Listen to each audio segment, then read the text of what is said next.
दोस्तों, भागवत गीता के पहला अध्याय अर्जुन विषाद योग के नाम से जाना जाता है। और जैसा कि नाम से ही पता चलता है कि अर्जुन मन व्याकुल हैं और वे समझ नहीं पा रहे हैं कि वे कैसे अपने सगे संबंधियों के साथ युद्ध करेंगे। और इसी व्याकुलता को दूर करने के लिए वे अपने सारथी श्री कृष्ण से कई प्रश्न करते हैं। और ये सिर्फ अर्जुन के मन की व्याकुलता नहीं है, बल्कि समस्त मानव जाति की है। क्योंकि आपने भी अनुभव किया होगा कि जब कभी हम इंसानों के सामने भी अर्जुन जैसी स्थिति आती है तो हम भी इसी तरह व्याकुल हो जाते हैं और ये निर्णय नहीं कर पा रहे होते हैं कि गलत क्या है और सही क्या है। महाभारत युद्ध के पहले दिन कुरुक्षेत्र के मैदान में दोनों ओर की सेना एकत्रित हो चुकी है। ऐसे में अपने महल में बैठे हस्तिनापुर नरेश धृतराष्ट्र के मन में ये जानने की जिज्ञासा उत्पन्न होती है कि कुरुक्षेत्र में युद्ध के लिए एकत्रित हुए उनके और पांडु के पुत्र क्या कर रहे हैं। ऐसे में वे अपने सारथी संजय से पूछते हैं, हे संजय, जरा अपनी दिव्य दृष्टि से देखकर ये बताओ कि कुरुक्षेत्र में युद्ध के लिए उद्यत मेरे और पांडु पुत्र क्या कर रहे हैं। शायद वही ये जानते थे कि उनके पुत्र शायद ही इस युद्ध में पांडु पुत्रों को हरा सकें। वो ये भी जानते थे कि धर्म वही है जहां वासुदेव है। दोस्तों, भले ही धृतराष्ट्र आंखों से अंधे थे, लेकिन उनका मन तो आम इंसानों की तरह चंचल था और वही मन उनके अंदर इस जिज्ञासा को जानने की कोशिश करता है। ठीक धृतराष्ट्र की तरह हमारा और आपका मन भी हमेशा ये जानने की कोशिश करता रहता है कि हमारे और आपके सगे संबंधी कैसे हैं और क्या कर रहे हैं। क्या मैंने सही कहा ना? संजय अपने राजन के प्रश्नों का उत्तर देते हुए कहते हैं, हे राजन, इस समय आपके पुत्र दुर्योधन ने सबसे पहले पांडवों की सेना द्वारा किए गए व्यूह रचना को देखा और फिर आचार्य द्रोण के पास जाकर कह रहे हैं कि हे आचार्य, आपके सामने पांडुपुत्र की ये बड़ी सेना के व्यूह का निर्माण आपके ही बुद्धिमान शिष्य और द्रुपद पुत्र धृष्टद्युम्न द्वारा की गई है। सामने खड़ी इस सेना में बड़े बड़े धनुष वाले, युद्ध में भीम और अर्जुन के समान शूरवीर सात्विक और विराट तथा राजा द्रुपद, धृष्टकेतु और चेकितान तथा बलवान काशीराज, पुरुजित, कुंती भोज और मनुष्यों में श्रेष्ठ शैब्य, पराक्रमी युधामन्यु तथा बलवान उत्तमौजा, सुभद्रा पुत्र अभिमन्यु एवं द्रौपदी के पांचों पुत्र जैसे महारथी हैं। अर्थात दुर्योधन युद्ध शुरू होने से पहले अपने शत्रुओं की ताकत को भली भांति परखने की कोशिश कर रहा है। दोस्तों, आज हम और आप अर्जुन या दुर्योधन की तरह तो युद्ध नहीं लड़ते हैं, लेकिन मनुष्य का जीवन भी किसी युद्ध से कम नहीं है। इसलिए हमें भी चाहिए कि हम अपने विरोधियों की ताकत को पहले भली भांति परख लें। आपने गौर किया होगा कि जब आपके सामने आपका विरोधी, भले ही वो पढ़ाई के दौरान रहा हो या फिर आपके जीवन के अन्य क्षेत्रों में, आपने उसकी क्षमता को बिना परखे उसे नजरअंदाज किया होगा तो आपको मुंह की खानी पड़ी होगी। शत्रु सेना की ताकत को भली भांति परखने के बाद दुर्योधन अपने गुरु द्रोणाचार्य से कहते हैं कि हे ब्राह्मण श्रेष्ठ, आपने तो शत्रु की सेना की ताकत को तो जान लिया, अब जरा अपने पक्ष के योद्धाओं के बारे में जान लीजिए।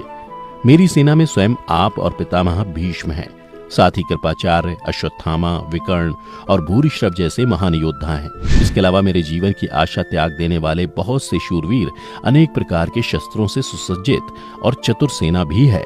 भीष्म पितामह द्वारा रक्षित हमारी वह सेना सब प्रकार से अजेय है और भीम द्वारा रक्षित इन लोगों की सेना जीतने में सुगम है। दोस्तों, यहाँ दुर्योधन अपने अहंकार को प्रदर्शित कर रहा है और मैं ऐसा इसलिए कह रहा हूँ कि दुर्योधन अभी ये नहीं जानता कि भविष्य में युद्ध का परिणाम क्या होने वाला है। इसलिए हम मनुष्यों को चाहिए कि अहम जो कर रहे हैं या करने जा रहे हैं उसका परिणाम क्या होने वाला है, पहले उसे जान ले, ना कि अहंकारी हो जाएं, क्योंकि अहंकार हमेशा ही मनुष्य के विनाश का कारण बनता है। दुर्योधन ने पहले तो अपना अहंकार दिखा दिया, लेकिन उसके मन में कहीं ना कहीं अपने पितामह भीष्म के वृद्ध होने को लेकर आशंका थी। इसलिए उसने अपने महारथियों से कहा वे सभी हर मोर्चों पर भीष्म पितामह की सब ओर से रक्षा करें।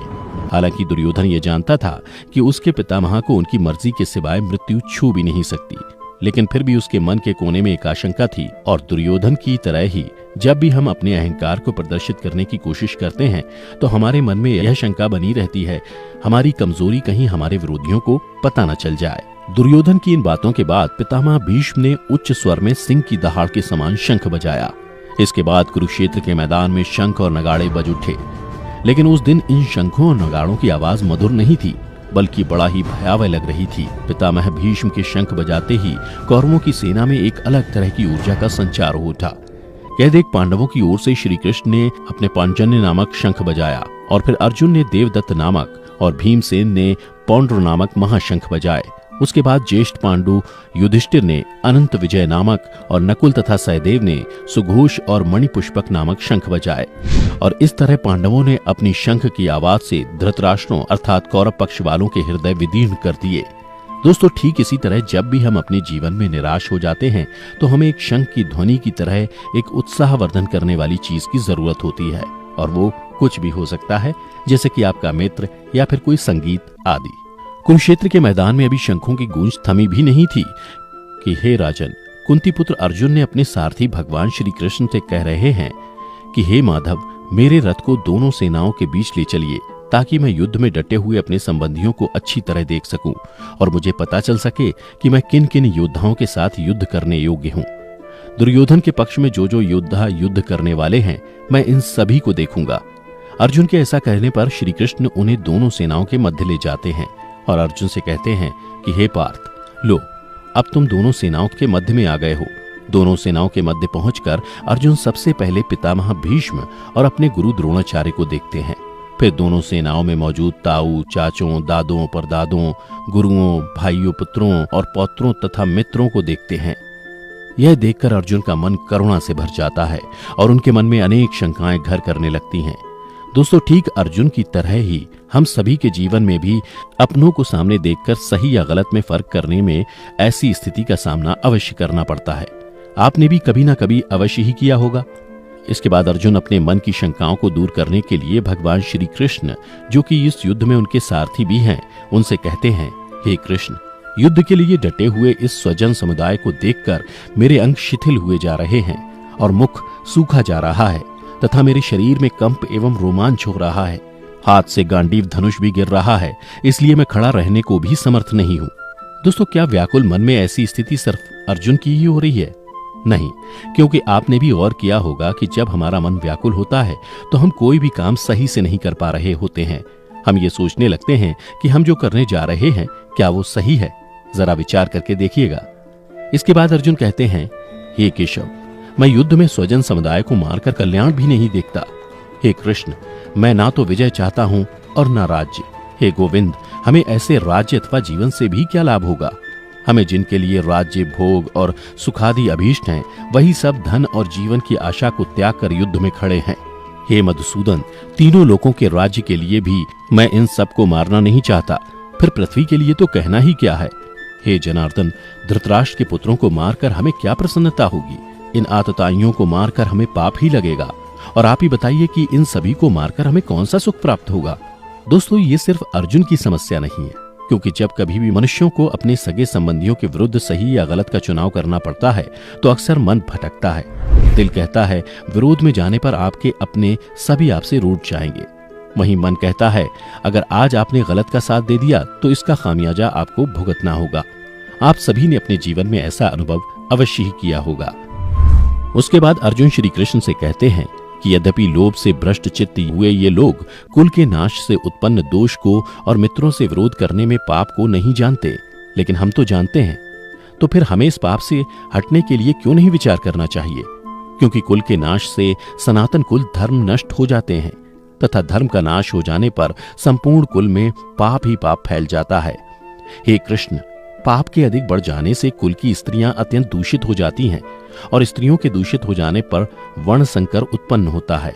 वर्ण संकर कुल घातियों को और कुल को नरक में ले जाने के लिए ही होता है। इतना ही नहीं, कुल घातियों से सनातन कुल धर्म और जाति धर्म नष्ट हो जाते हैं। हे जनार्दन, जिनका कुल धर्म नष्ट हो जाता है ऐसे मनुष्यों का अनिश्चित काल तक नरक में वास होता है। हम लोग बुद्धिमान होकर भी महान पाप करने को तैयार हो गए हैं, जो राज्य और सुख के लोभ से स्वजनों को मारने के लिए उद्यत हो गए हैं। यदि मुझ शस्त्र रहित एवं सामना न करने वाले को शस्त्र हाथ में लिए हुए धृतराष्ट्र के पुत्र रण में मार डालें तो वह मारना भी मेरे लिए अधिक कल्याणकारक होगा। इतना सब धृतराष्ट्र को सुनाने के बाद संजय ने कहा कि हे राजन, रणभूमि में शोक से उद्विग्न मन वाले अर्जुन इस प्रकार कहकर वाण सहित धनुष को त्याग कर रथ के पिछले भाग में बैठ गए। दोस्तों, अर्जुन जैसा कि अपने कुल के बारे में सोच रहे हैं, हमारे जीवन में भी कई बार ऐसी स्थिति आती है जब हमें लगता है कि आपके द्वारा वर्षों से किया गया अच्छा काम किसी अपनों की वजह से ही पल भर में नष्ट होने को है। तब आपने भी अनुभव किया होगा कि उससे उलझने के बजाय हमारे लिए पीछे हटना ही बेहतर है ना? दोस्तों, इसके साथ ही गीता के पहले अध्याय का ये सफर यहीं समाप्त होता है।